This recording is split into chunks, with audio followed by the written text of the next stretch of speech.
الحمد لله رب العالمين. الحمد لله قدم من شاء بفضله وأخر من شاء بعدله، لا يعترض عليه ذو عقل بعقله ولا يسأله مخلوق عن علة فعله. هو الكريم الوهاب، هازم الأحزاب ومنشئ السحاب ومنزل الكتاب ومسبب الأسباب وخالق الناس من تراب.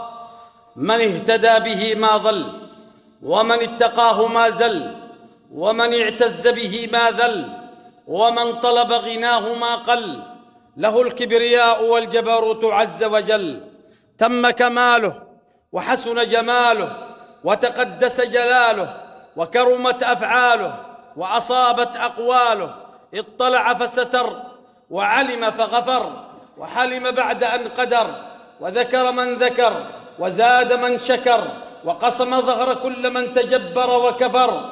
نحمده على حزن الأمر وسهله، ونحمده كما حمد نفسه وكما حمده الحامدون من جميع خلقه، ونستعينه استعانة من فوض أمره إليه، ونستغفره استغفار مقر بذنبه معترفا بخطيئته. ونشهد أن لا إله إلا الله وحده لا شريك له، له الملك وله الحمد وهو على كل شيء قدير.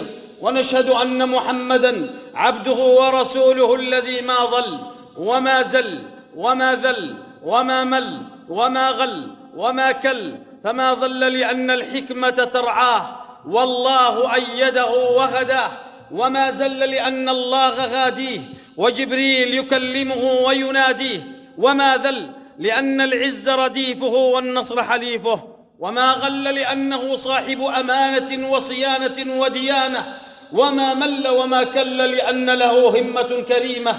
سيدي أبا القاسم يا رسول الله، أنت الذي من نورك البدر اكتسى والشمس مشرقة بنور بهاك، أنت الذي لما رفعت إلى السماء بك قد سمت وتزينت لسراك، أنت الذي ناداك ربك مرحبا ولقد دعاك لقربه وغداك، فخفضت دين الشرك يا علم الهدى ورفعت دينك فاستقام علاك. ماذا يقول المادحون وما عسى أن تجمع الكتاب من معناك؟ صلى عليك الله يا علم الهدى. ما هبت النسائم وما ناحت على الأيك الحمائم، أما بعد فيا إخوة الإيمان والعقيدة، أوصيكم ونفسي أولا بتقوى الله تعالى وطاعته، إنها وصية الله لنا، ولقد وصينا الذين أوتوا الكتاب من قبلكم وإياكم أن اتقوا الله. يا أيها الذين آمنوا اتقوا الله وقولوا قولا سديدا يصلح لكم أعمالكم ويغفر لكم ذنوبكم، ومن يطع الله ورسوله فقد فاز فوزا عظيما. إخوة الإسلام، يقول الله عز وجل: ولولا دفع الله الناس بعضهم ببعض لفسدت الأرض، ولولا دفع الله الناس بعضهم ببعض لهدمت صوامع وبيع وصلوات ومساجد يذكر فيها اسم الله كثيرا، ولينصرن الله من ينصره. من أجل ذلك حملنا أسلحتنا وخرجنا من بيوتنا قتالا عن الحق، سالت دماؤنا، قدمنا الشهداء والجرحى إحقاقا للحق وإبطالا للباطل. فقتالنا من أجل الدين والعقيدة، من أجل السنة المطهرة، من أجل الحرية والكرامة، من أجل الوحدة والائتلاف، من أجل العلم والتنوير، من أجل الجمهورية والوحدة. وهذا هو طريقنا، طريق الأنبياء التي تعب فيها آدم وناح لأجلها نوح، ورمي في النار إبراهيم، وأفجع للذبح إسماعيل، ونشر بالمنشار زكريا، وذبح السيد الحصور يحيى، وقاس الضر أيوب، وزاد بكاء داود، وعالج الأذى محمد صلى الله عليه وسلم.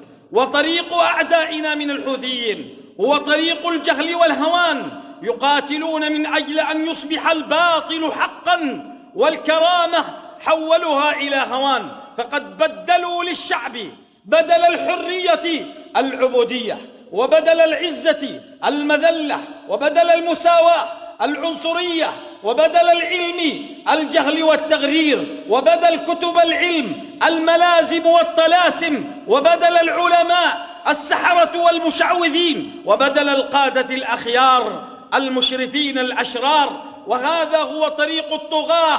من أجل ذلك قاتلناهم، ومن أجل ذلك لن نتوانى في قتالهم، فهنيئا لمن قاتلهم. فوالله ما خلق الله جماجمنا إلا ليقام الحق ويهدم الباطل. خلقنا الله عز وجل لنكون أحرارا لا لنكون عبيدا. هذا هو دربنا. ومن هنا أوجه عدة رسائل. الرسالة أولى تحية إجلال وإكبار إلى كل أبطال الجيش الوطني والمقاومة الشعبية، إلى رجال القبائل، إلى كل من يقاتل الحوثيين في ربوع اليمن. أقول لكم أيها الأبطال، يا قرة العين وتاج الرأس، يا بريق الأمل في زمن الياس، يا أيها الأسود بين الرجال، يا جبالا فوق الجبال، امضوا إلى ربكم في ثبات ويقين، فلا يحزنكم قلة السالكين، فوالله إنكم على الحق المبين، ولا تفترن عزائمكم شبه المردفين، فسوق الجهاد قائما، وعرض ربنا تبارك وتعالى ماض دائما، وسلعة الله لن ترخص فيستامها المفلسون، وتجارته لن تبور فينالها البطالون. فاحفظوا ما أنتم فيه من الفضل العظيم، وحافظوا عليه من كل ما يخدشه أو يبطله، وأخلصوا النية والقصد، لأنكم إنما عقدتم الصفقة مع الله، والله هو الذي اشترى.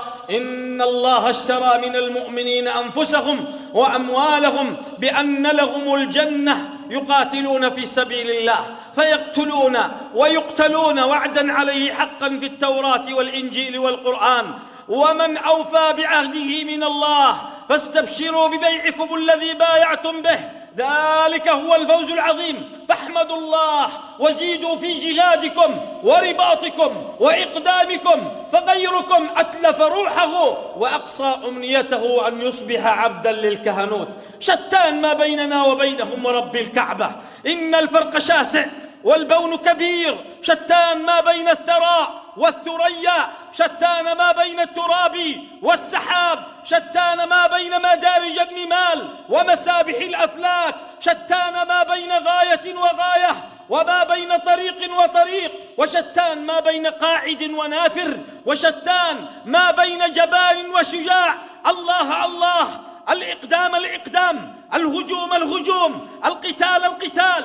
يا رجالا من الجنة ويا أبطالا من علوية الرعب يلقيها الله في قلوب الظالمين. يا رجال اليمن الأحرار، زمجروا اليوم في المعركة قائلين: اليوم يوم الملحمة، اليوم يوم الملحمة، واعلموا أن الحرب قد شمرت عن سوقها واشتد لهيبها، ألا فتيمموا وطيسها، قاتلوا صناديدها، قاتلوا صناديدها، واضربوا بسم الله الغالب الذي لا غالب سواه، وقاتلوا يقتل الله بكم أعداء الدين والحياة، ويزيح بقتالكم أكوام الكهنوت والظلام. قولوا بسم الله مجراكم يطوي صفحات الإجرام الحوثية الخبيثة، وبسم الله مرساكم على يمن الإيمان الطاهرة من كل رجس ونجس إيراني.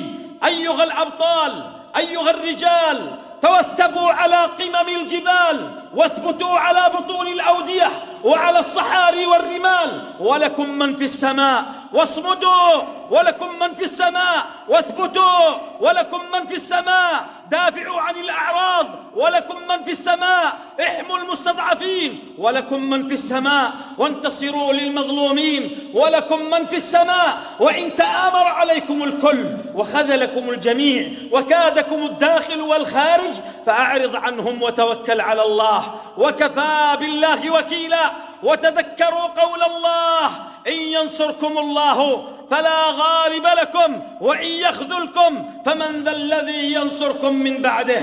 أيها الأبطال، أيها الرجال الأحرار، يقول الله عز وجل: أم حسبتم أن تدخلوا الجنة ولما يعلم الله الذين جاهدوا منكم ويعلم الصابرين. لله صبركم، ما أروعكم حين اشتدت الأزمات، حين كثرت الأحداث، حين ضاق الخناق على الناس في اليمن، إذا بكم تشعلون شمعة الصبر والصمود على الحق، وليس أي صبر تعلونه، وإنما الصبر الإيجابي المثمر الذي تدفعون به الأحداث وتواجهون به الأزمات، وكلكم ثقة بالله وتوكل على الله وإيمانا بالله. فصبركم هو الصبر القرآني. لن تصبروا صبر العجزة، لن تصبروا صبر الرقود والسلبية، لن تصبروا صبر العاجز الذي يرضى به لتسكين الألم مع التشكي والضجر، لن تصبروا الصبر المرادف للانتظار الفارغ من أي أمل وعمل، وإنما صبركم هو صبر التحدي، هو صبر المواجهة، هو صبر التغيير. صبرنا هو صبر الأنبياء، صبرنا هو صبر الانتصار على المؤامرات ودفع الكيد والمشكلات. وإن تصبروا وتتقوا لا يضركم كيدهم شيئا. نعم أيها الأبطال الأحرار، يا أطهر ما حملت الأرض وأنبل ما أظلت السماء وأشرف من تشرفت الأرض بوطء نعالهم الكريمة، ثقوا بنصر الله وادفعوا قدر الله بقدر الله، فأنتم اليد التي يضرب بها الله على كل ظالم. الرسالة الثانية أوجهها إلى كل من يخاف على اليمن، إلى كل من يراقب الوضع في أرض مأرب وماذا سيحدث على أرض مأرب. أقول لكم أيها الإخوة الأحرار في جميع ربوع اليمن، إلى من قلوبهم مع الجيش الوطني وقلوبهم تراقب وقلوبهم قلقة على الوضع في مأرب، إننا اليوم وكما تشاهدون في هذا البلد وما يصوره الحال أبلغ من كل مقال. أمطرت علينا سحائب الكيد الثقال، وجثم علينا مكر تزول منه الجبال، تآمر علينا الخصوم وتسابق الطغيان وتسارع المردة وتفنن الظلمة ومارسوا الظلم واستعرضوا العضلات وصنعوا المنافقين ورتبوا للفساد وقالوا من أشد منا قوة. نقول لهم قال الله أولم يروا أن الله الذي خلقهم هو أشد منهم قوة. أيها الأبطال المؤمنون، لا يجب للمؤمن إلا أن يعيش مؤمل في ربه واثق بنصره متطلع لتأييده مترقب لفرجه، ينظر للأحداث بمنظار ناصع وقلب نظيف ونفس مطمئنة وروح راضية متفاعلة. صحيح قد أحاطت بنا الأحداث، صحيح قد اشتدت بنا المحن والفتن وداهمتنا الخطوب وعظم الكرب واشتد الخطب، لكننا بقوة الله سنخترق ظلماتها جميعا بضياء إيماننا ونور إسلامنا وقوة يقيننا وروعة صبرنا وجمال توكلنا، فلن تزيدنا الأحداث إلا قوة، ولن تورثنا الفتن إلا صلابة، ولن تملأنا الخطوب إلا إشراقا وتوهجا وإيمانا وتوكلا. الذين قال لهم الناس إن الناس قد جمعوا لكم فاخشوهم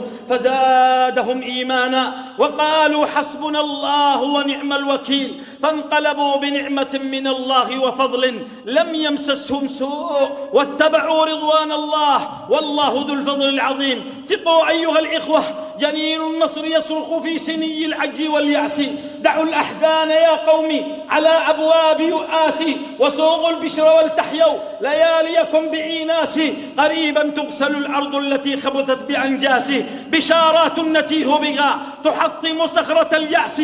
يا أمتي ما خاب من بزمام خالقه اعتصم، ما كان ربك غافلا وهو الحكيم المنتقم، لو شاء أهلك من طغوا، لو شاء دمر من ظلم، فرعون أغرقه ولم تعجزه عاد أو عرم. ثقوا أنه بقوة الله سيبوء أعداؤنا بالخيبة والحرمان، تتضاءل القوى أمام قوة الله وتتقزم الجيوش أمام جند الله. كم محارب حارب الله فأهلكه ورماه التاريخ في مزبلته، فرعون غريق في أنهاره، وقارون مطمور مع داره، وأبو جهل منتن في قليبه، والأسود العنسي ومسيلمة الكذاب ورستم وريتشارد وجنكيز وهولاكو ونابليون وكليبر وأتاتورك والسالين وهتلر وشارون وقاسم سليماني وحسن إيرلو، كل هؤلاء ظنوا أنهم قد ملكوا التاريخ، وها هم اليوم متكدسون في مزابل التاريخ.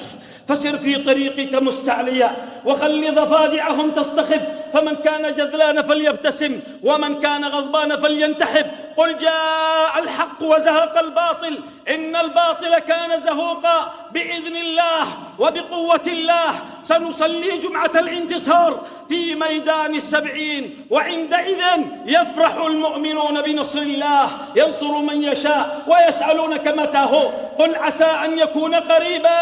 الرسالة الثالثة أوجهها إلى كل الضاحكين من إمكانياتنا الذاتية، وإلى الذين يرون تكالب الكفرة علينا من سكان الكرة الأرضية.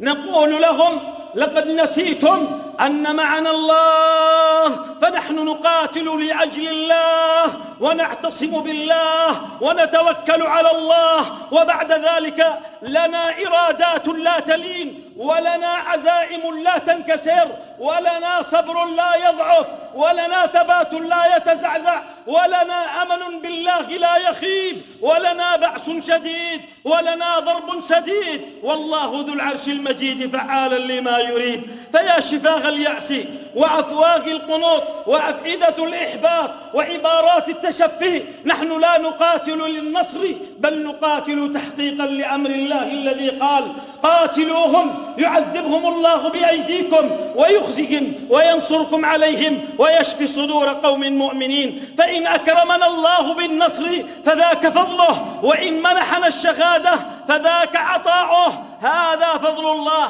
عند ذلك نعيش نصرنا المعنوي فلا نهزم أبدا.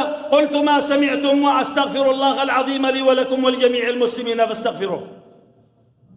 الحمد لله رب العالمين، ولي الصالحين ولا عدوان إلا على الظالمين، والصلاة والسلام على سيد المرسلين وإمام المتقين وحجة الله على الناس أجمعين، وعلى آله وصحبه وسلم تسليما كثيرا إلى يوم الدين. الرسالة الرابعة أوجهها من هنا إلى كل الصامتين في مناطق سيطرة الحوثي، إلى من يدفعون أبناءهم إلى محارق الموت، نقول لهم قفوا في حياتكم شجعان، واعلموا أن الحياة الهازلة لا تصنع العظماء. لا تقاتلوا في صف الباطل، قاتلوا الحوثي فإنتم ستنتصرون، وإن قتلتم فأنتم شهداء. ولا تقاتلوا في صفه فتقتلوا فتكونوا في جهنم والعياذ بالله. لا تكونوا ظهيرا للمجرمين. ألا تقاتلون قوما يحاربون القرآن الكريم ويفجرون دور القرآن؟ ألا تقاتلون قوما يشككون في السنة ويطعنون في عرض رسول الله ويسبون صحابته الكرام؟ ألا تقاتلون قوما يشردون الناس ويقتلون الأبرياء؟ ألا تقاتلون قوما ينتهكون الأعراض؟ ألا تقاتلون قوما يستلبون الكرامة ويفرضون الهوان؟ ألا تقاتلون من أجل دينكم؟ ألا تقاتلون من أجل أعراضكم؟ ألم تهتز قلوبكم للمنكر التي ترونها أمامكم؟ أقول لكل من يسمعني الآن في مناطق سيطرة الحوثي: خذ سلاحك وانزع عنك أوهام الاستضعاف، وابعد عن نفس علائق الانهزام، وجرد قرضاب العزيمة، واستل حسام النهضة، واعلم أن التاريخ لا يسجل الجبناء، التاريخ لا يرحم الجبناء. الحق بركب اليمن وأبطالها الأحرار، ولا تستسلم لخنافس الذل المعظمين لعدوهم الخاضعين تحت أقدامه، ولا نامت أعين الجبناء. والله لن تجدوا على جبهات مأرب إلا موتا كالليل، ورعبا كالسيل، ومنايا كالغول، وحتف كالجحيم، وشواع من جهنم ينشبها فرسان خرجوا من رياض التوحيد والحرية ومن بساتين العزة والكرامة، يشمون نسائم الجنة من خلف جماجم الغزاة، ويغريهم عبير الفردوس من فوهات بنادق الحقد والعناد. الرسالة الخامسة والأخيرة أوجهها إلى أعداء الدين، إلى أعداء الحق، إلى أعداء اليمن، إلى أعداء الوحدة، إلى أعداء الجمهورية، إلى أعداء مأرب، إلى إيران وحلفائها في المنطقة، إلى زعيم حزب الشيطان وأمثاله في المنطقة. أقول لكم خاب فعلكم يا بالون البوار. إن مأرب تسيل دما وتقذف حمما وتتفجر منايا ناقعات، ستجاهدكم حصاها وتقاتلكم رمالها وتبعثركم جبالها ووديانها. إن انتفاشتكم اليوم في موقع أخذتموه سيحيلكم غدا إلى رماد تذروه الرياح في الأودية السحيقة. إن سرايا حبال السحر التي تلقونها على أرض معرب ستلقفها عصا موسى التي يضرب بها رجال خرجوا من رياض سورتي الأنفال والكاشفة. هذه معرب بقوة الله، ميمها موت ناقع، وألفها إبادة فاجعة، وراعها رشق ساحق، وباعها وباع ماحق. وإنما لم يدرك أعداؤنا حتى اليوم أننا فوق الفناء الذي أفنوا أعمارهم من أجل تحصينه لنا. ها هو حسن إيرلو يدخل اليمن لصا غازيا فيخرج منها مجندلا جثة خامدة.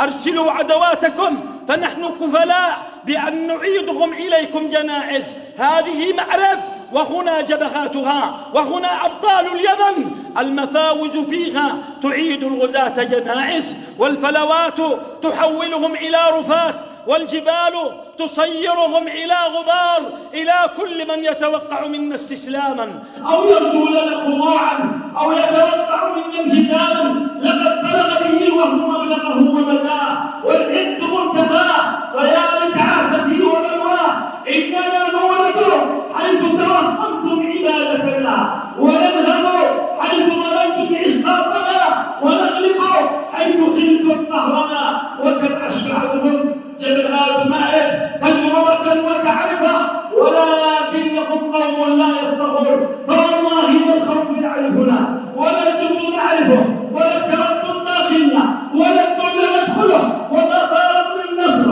ولا الثبات نتركه. ونحن الرعب حين نغضب، ونحن الموت لمن جاءنا ينهض. وإذا عزمنا فنحن أهل العزائم، فلينتظروا منا السحر وشر الهزائم عبيد إيران.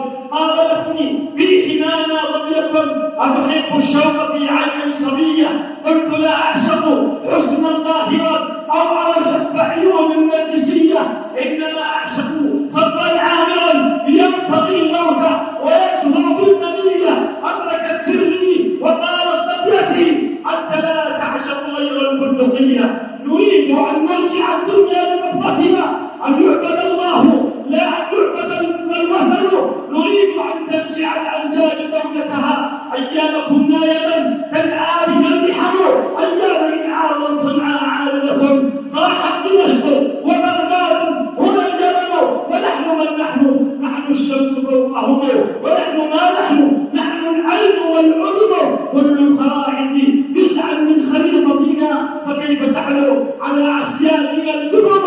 يا أيها الموت ما أحلاك للوطن لمن أتاك شهيدا جرحه الوطن. أيها الأبطال خذوا منازلكم وانطلقوا إلى مواقعكم، وقولوها حمة لا تبدي ولا تذر. بقوة الله سيهزم الجرح ويولون الدبر، بقوة الله سنكسر أجسامهم ونحصرها وندخل صنعاء رضا الرضا وعذاب العذاب، ونحلف بالله على كل ظالم. اللهم انصرنا ولا تنصر علينا، وامكر لنا ولا تمكر علينا، واكرمنا ولا تهنا.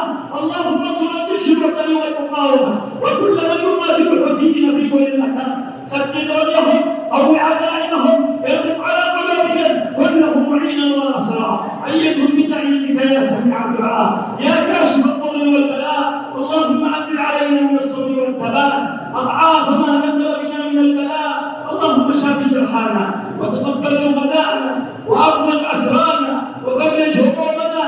اللهم عليك بالقوى الظالمين، وعليك بالحوثيين، وعليك بالمتآمرين اينما كانوا. ارنا فيهم بأسك الذي لا يرد عن القوم المجرمين. اللهم انا ندعو بك في نحورهم ونعوذ بك من شرورهم. اللهم اكفناهم بما شئت وكيف شئت. يا عزيز يا متين اللهم اغفر لمن حضر هذه الجمعة ولوالديهم، ولمن بنى هذا الجامع ولوالديه، ولمن سعى في مصالحه، وللقائمين عليه، ولمن صلى فيه، ولوالديهم ولوالد والديهم. اللهم جازهم بالحسنات إحسانا وبالسيئات عفوا ومغفرة ورضوانا. اللهم اشرح صدورهم، وسع أرزاقهم، زد في حلالهم، بارك في أموالهم، قاضي ديونهم، شافي أمراضهم، خذ لنا وإياهم معينا وناصرا، وخذ بنواصينا وإياهم إلى البر والتقوى. اللهم أصلحنا بنسائنا، وأصلح نسائنا بنا، ورب لنا أولادنا، واطرد الشيطان من بيوتنا. يا أمل الآملين أنت أملنا، يا رجاء السائرين أنت رجاؤنا، يا دليل الحائرين أنت دليلنا، يا ملجأ الخائفين أنت ملجأنا. اللهم إنك ترى مكاننا وتعلم بأحوالنا، لا يخفى عليك شيء من أمرنا. نسألك رحمة من عندك تغنينا بها عمن سواك، تفرج بها همنا، وتنفس بها كربنا، وتنصرنا بها على عدوك وعدونا يا قوي يا جبار. اللهم لا تؤاخذنا بسوء أعمالنا، اللهم لا تؤاخذنا بما فعله السفهاء منا. اللهم اغفر ذنوبنا دقها وجلها، صغيرها وكبيرها، سرها وعلانيتها، خطأها وعمدها، ما علمنا منها وما لم نعلم يا رب العالمين. لا رب لنا سواك فندعوه، ولا إله لنا غيرك فنرجوه. نرجو رحمتك ونخاف عذابك. اللهم اغفر لنا ولوالدينا ولوالد والدينا ولقاداتنا ولمشايخنا في الدين، ولمن علمنا القرآن، ولمن أحببناهم فيك، ولمن أحبنا، ولمن بالدعاء والخير أوصانا، ولجميع المسلمين والمسلمات والمؤمنين والمؤمنات الأحياء منهم والأموات، إنك سميع قريب مجيب الدعوات. أكثروا من الصلاة والسلام على سيدي وحبيبي ونور قلبي محمد، طب القلوب دوائها، وعافية الأبدان وشفائها، ونور الأبصار وضيائها. فيا أيها المشتاقون لرؤيا جماله صلوا عليه وسلموا تسليما. اللهم فصل وسلم وبارك وأنعم على سيدنا محمد عدد ما خط به قلمك وأحصاه كتابك. وارض اللهم عن سادتنا أبي بكر وعمر وعثمان وعلي، وعن الصحابة أجمعين، وعن التابعين وتابعين بإحسان يوم الدين. إن الله يأمر بالعدل والإحسان وإيتاء ذي القربى، وينهى عن الفحشاء والمنكر والبغي، يعظكم لعلكم تذكرون. فاذكروا الله العلي العظيم يذكركم، واشكروه على نعمه يزدكم، ولذكر الله أكبر. والله يعلم ما تصنعون. وأقم الصلاة إن الصلاة كانت على المكتب موقوتا.